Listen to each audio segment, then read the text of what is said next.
केजरीवाल जी को ईडी ने बुलाया और केजरीवाल जी अब आ नहीं रहे। क्यों नहीं आ रहे? अगर वास्तव में आप ईमानदार हो, आपने कोई भ्रष्टाचार किया नहीं है, यदि केजरीवाल के पास काला धन नहीं है, यदि केजरीवाल के पास बेनामी संपत्ति नहीं है, या केजरीवाल के पास आय से संपत्ति नहीं है, तो ईडी के बुलाने पर वहां जाने में क्या दिक्कत है भैया? सांच को आंच क्या? अगर वास्तव में आप ईमानदार हो तो आप आराम से जाते, ईडी के सारे सवालों का जवाब दे देते। अब आप कभी चुनाव का बहाना बना के, कोई और बहाना बना के कह रहे कि नहीं, पहले तो आप कहते थे कि सीबीआई हमको दे दो, ईडी हमको दे दो, हम भ्रष्टाचार खत्म कर देंगे। आपका नारा था। आपने तो 50 नेताओं की लिस्ट भी जारी किया था 2012 में कि ये भी भ्रष्ट हैं, ये भी भ्रष्ट हैं, ये भी भ्रष्ट हैं। जिनको आप भ्रष्ट बताते थे, आज उनके साथ गलबहिया आप कर रहे हो। जिनको आप केजरीवाल भ्रष्ट बता रहे थे, उनके साथ मंच पे भी खड़े हो रहे हैं, और अब तो ये भी कह रहे हैं कि ईडी जो है उनको गलत फंसा रही है। पहले लालू को चोर कहते थे, सोरेन को चोर बताते थे, ममता बनर्जी को भ्रष्ट बताते थे, कांग्रेस के राहुल गांधी सोनिया गांधी को भ्रष्ट बताते थे, वाड्रा को भ्रष्ट कहते थे, प्रियंका गांधी को भ्रष्ट कहते थे, शरद पवार को भ्रष्ट कहते थे, अब्दुल्ला को भ्रष्ट बताते थे, स्टालिन को भ्रष्ट बताते थे। भारत में ऐसी कोई पॉलिटिकल पार्टी नहीं थी जिसको केजरीवाल जी भ्रष्ट नहीं कहते थे। कहते थे मैं ईमानदार हूं। और अब जबकि संजय सिंह की जमानत बार बार खारिज हो रही है, सिसोदिया की जमानत खारिज हो रही है, सत्येंद्र जैन की जमानत खारिज हो रही है, जब 3 मुख्य सलाहकार सिसोदिया, संजय और सत्येंद्र तीनों जब जेल में चले गए और ईडी अब बुला के पूछताछ करना चाह रही है, तो सामने नहीं जा रहे। मैं आम आदमी पार्टी के समर्थकों से पूछ रहा हूं, अगर केजरीवाल ईमानदार हैं, ये केजरीवाल के पास काला धन नहीं है, बेनामी संपत्ति नहीं है, आय से संपत्ति नहीं है, यदि केजरीवाल ने शराब के घोटाले में पैसा नहीं लिया है, तो ईडी को जाके बताने में क्या दिक्कत है? अब ये नहीं कह सकते कि नहीं नहीं हमको जो है भैया मामला कोर्ट में है और सुप्रीम कोर्ट तक आया, वहां से सिसोदिया को बेल नहीं मिली है। सत्येंद्र जैन का मामला हाई कोर्ट तक गया, वहां से उनको जमानत नहीं मिली है। संजय सिंह का भी मामला चल रहा है, लगातार उनकी बेल खारिज हो रही है। तो इसका मतलब कुछ तो गड़बड़ है, लेन देन तो हुआ है। और वैसे भी पहले कहते थे कि दिल्ली में हमारी सरकार बनेगी तो हम जितने शराब की दुकानें इनको बंद कर देंगे और लोगों से पूछेंगे, मोहल्ला सभा में पूछेंगे, जहां पे लोग कहेंगे शराब की दुकानें बंद करो, उसको हम बंद करा देंगे। सरकार बनते ही ऐसा कौन सा चमत्कार हुआ कि विचार बदल गया और जहां दिल्ली में टोटल 300 शराब की दुकानें थी, वहां 900 शराब की दुकान खोलने का विचार आ गया। जहां हर मोहल्ले में एक एक शराब की दुकानें थी, वहां 3-3 ठेके खोलने का विचार आ गया। स्कूल के आसपास ठेका खोल रहे, हॉस्पिटल के आसपास ठेका खोल रहे, मंदिर के आसपास ठेका खोल रहे। आखिर केजरीवाल जी को एकाएक विचार आया कैसे? दिल्ली को उन्होंने पूरी तरीके से मैखाना क्यों बना दिया? अगर उनको शराब से पैसा नहीं मिल रहा था, शराब कारोबारियों से पैसा नहीं मिल रहा था, तो दिल्ली में इतना ठेका खोलने की जरूरत क्या थी? शराब से तो गरीब परेशान है, शराब से मिडिल क्लास परेशान है, शराब से अपर क्लास परेशान है, शराब से महिलाएं परेशान हुए, शराबी पतियों से महिलाएं परेशान है, शराबी बच्चों से महिलाएं परेशान है, शराबी जो नशेड़ी माँ बाप हैं उनसे पूरा परिवार परेशान है। ऐसे में नशा कम करने की बजाय इतना ज्यादा नशा का कारोबार दिल्ली में बढ़ाया, इसका मतलब केजरीवाल ने कुछ तो गड़बड़ किया है।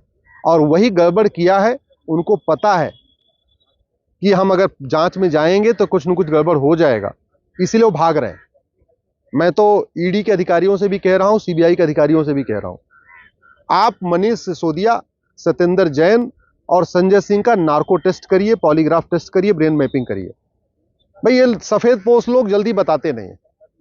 और ये बड़े बड़े नेता हैं, कोई मंत्री है, कोई उप मुख्यमंत्री है, कोई सांसद है, कोई कुछ है, इसको पुलिस डंडे से पीट भी नहीं सकती है। एक ही तरीका है, सीबीआई और ईडी को कोर्ट में एक एप्लीकेशन मूव करना चाहिए और सिसोदिया, सत्येंद्र और संजय सिंह का narco polygraph brain mapping test के लिए रिक्वेस्ट करना चाहिए। और मैं गारंटी के साथ कह रहा हूं, इतना बड़ा स्कैम है, इतना बड़ा घोटाला है, कोर्ट इनको नार्को पॉलीग्राफ ब्रेन मैपिंग की इजाजत भी कर देगा। मैं गृह मंत्री से निवेदन कर रहा हूं, आप ईडी को कहिए, सीबीआई को कहिए कि तत्काल वो कोर्ट में एप्लीकेशन मूव करके कोर्ट से मांग करें कि भैया हमको संजय सिंह का, सिसोदिया का और सत्येंद्र जैन का नार्को पॉलीग्राफ ब्रेन मैपिंग करना है। जिस दिन ये हुआ, मैं गारंटी के साथ कहता हूं बहुत बड़ा स्कैम नजर आएगा। अभी तो केवल शराब घोटाला है ना। जिस दिन सिसोदिया, संजय सिंह और सत्येंद्र जैन का narco polygraph brain mapping test हुआ, उस दिन पता चलेगा कि कितना बड़ा खेल हुआ है, कितना बड़ा लेन देन हुआ है। ये शराब के ठेके जगह जगह क्यों खोले गए हैं, शराब पीने की उम्र क्यों घटाई गई है, शराब के ठेकों का टाइम क्यों बढ़ाया गया है, ये सब पता चल जाएगा जिस दिन संजय सिंह, मनीष सिसोदिया और सत्येंद्र जैन का narco polygraph brain mapping test हो जाएगा।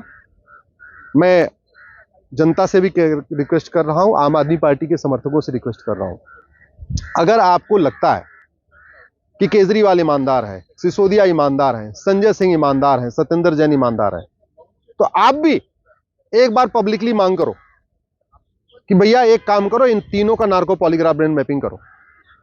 आपको दूध का दूध, पानी का पानी हो जाएगा। आपको जो बहलाया जा रहा है कि नहीं नहीं तीनों को जबरदस्ती जेल में डाल दिया गया है, पॉलिटिकल जो है रिवेंज लेने के लिए किया जा रहा है, राजनीतिक झगड़ा इसलिए जेल में डाला जा रहा है, एक बार आप नार्को पॉलीग्राफ ब्रेन मैपिंग तो करो तो। और मैं तो कह रहा हूं कि केजरीवाल जी को, अगर चलो आज टाइम नहीं मिल रहा है, केजरीवाल जी को खुद आके कहना चाहिए कि मैं अपना नार्को टेस्ट कराने के लिए तैयार हूं, पॉलीग्राफ कराने के लिए तैयार हूं, ब्रेन मैपिंग कराने के लिए तैयार हूं। केजरीवाल तो पूछताछ से भाग रहे, नार्को पॉलीग्राफ ब्रेन मैपिंग तो बहुत दूर की बात है।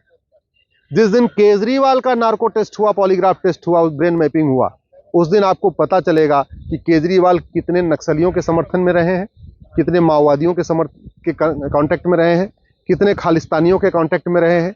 पंजाब में क्या चल रहा है वो केजरीवाल बता देंगे, पूरा देश में क्या चल रहा है वो भी केजरीवाल को बहुत सारी बातें पता है।